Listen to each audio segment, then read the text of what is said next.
Hello everybody, this is Maniac for Bricks More. Just wanted to give you a little update. I have built the Obi Wan Hut and the Safari Off-Roader.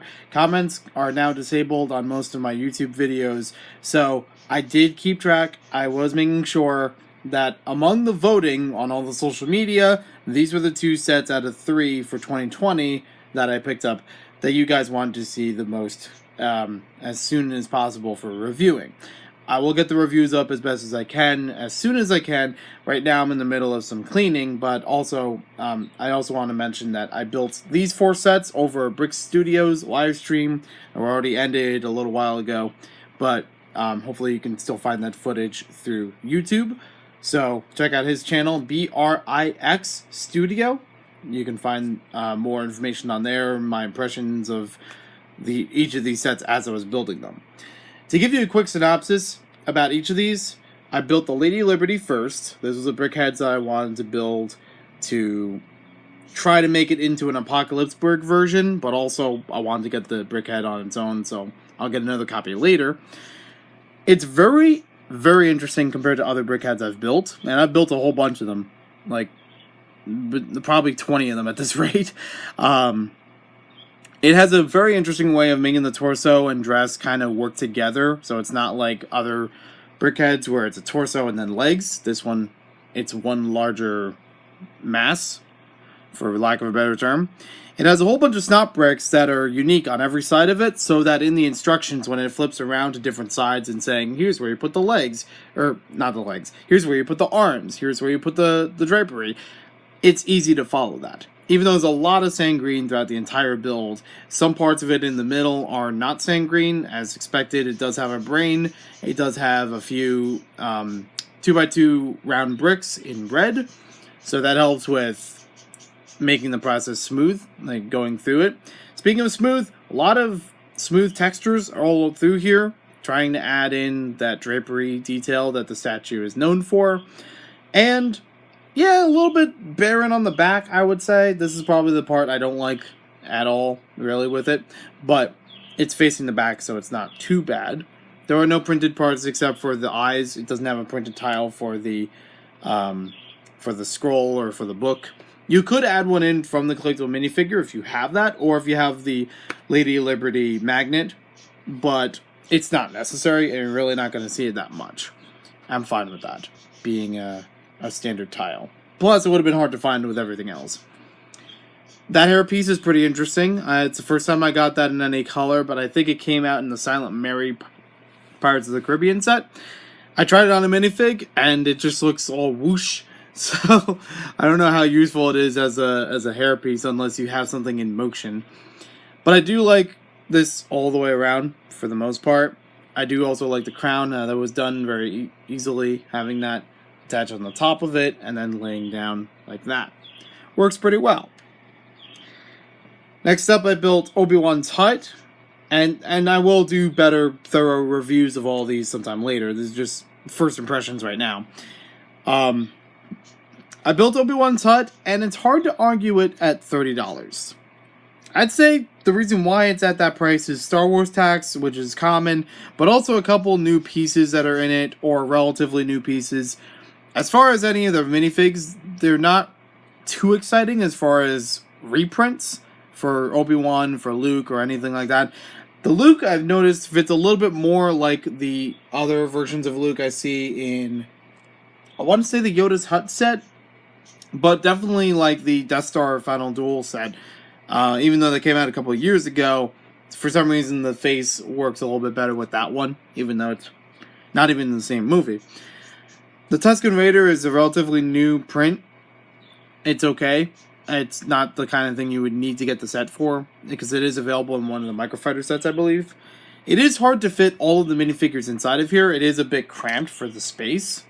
So you can see there from the top. It's not easy to fit everyone inside of there with this thing closed up. So it is a bit smaller than what I was expecting and what other people were expecting as well.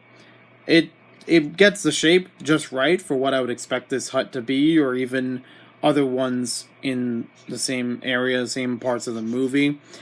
I am still not sure what this is about, but right now it just feels lackluster being an open space like that.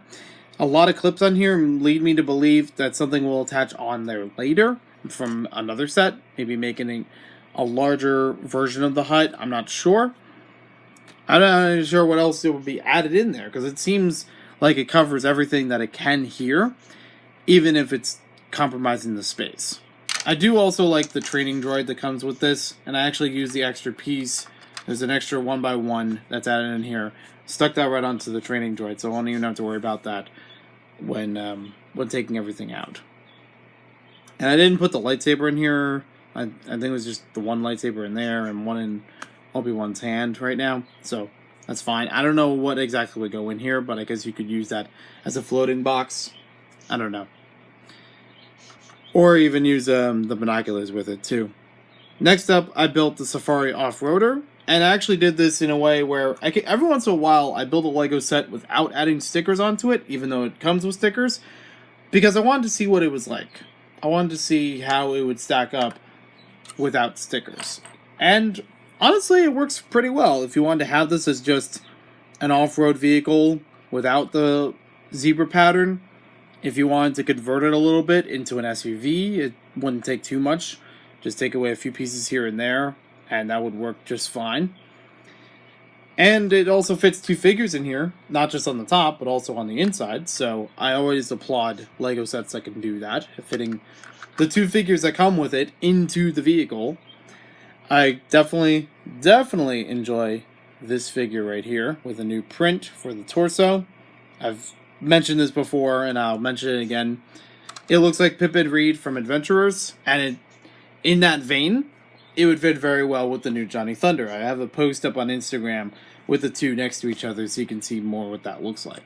I also do like the inclusion here with this tree, having the parrot in here, having that as a costume to add on to the photographer. And the mountain lion is a good addition too, for more wildlife to photograph throughout the set. So yeah, pretty decent. I think this one works well for the $20 price point as a great vehicle set.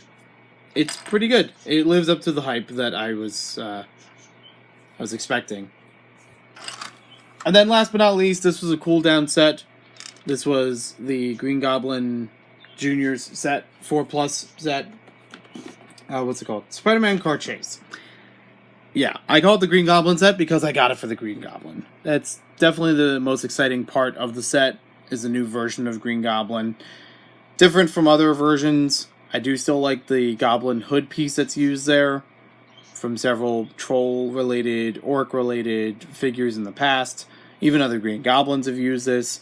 The flyer is a bit small for what this minifigure could use, and it's supposed to be simple. A lot of the set's supposed to be simple because it's for a younger audience, but it's serviceable. It does just enough in color and style to get the point across. I also do like that there is a clip on the back of it and a lavender piece there, breaking up some of the color scheme.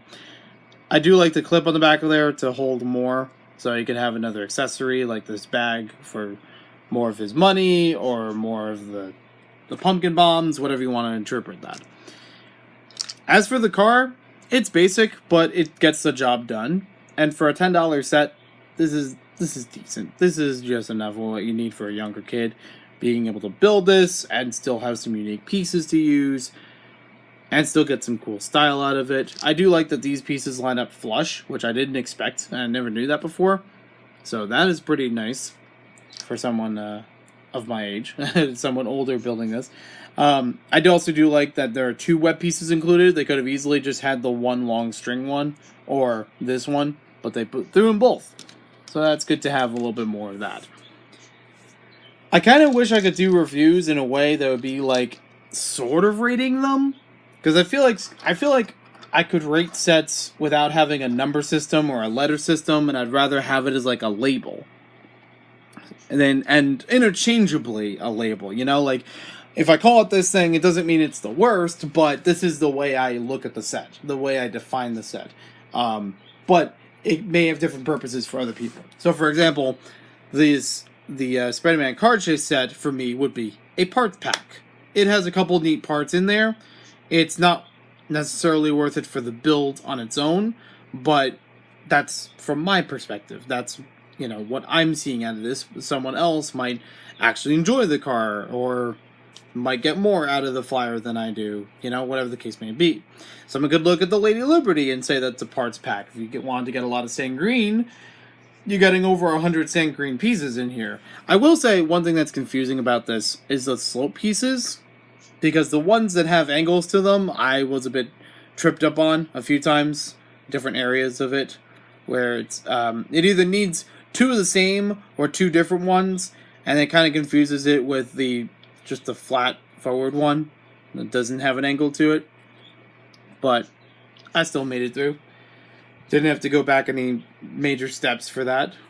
I think I only had to go back once, I think.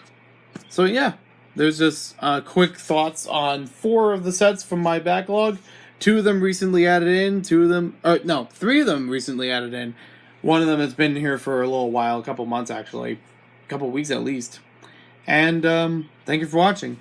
I will do better videos talking about these better detail on their own sometime later. I know the 2020 sets I'll be reviewing pretty soon. Might take a little bit more time with the other ones. And I'm going to get back to work. I'm going to do some more cleaning around the Lego room and my room and trying to make a better space. See you later. Have a great day.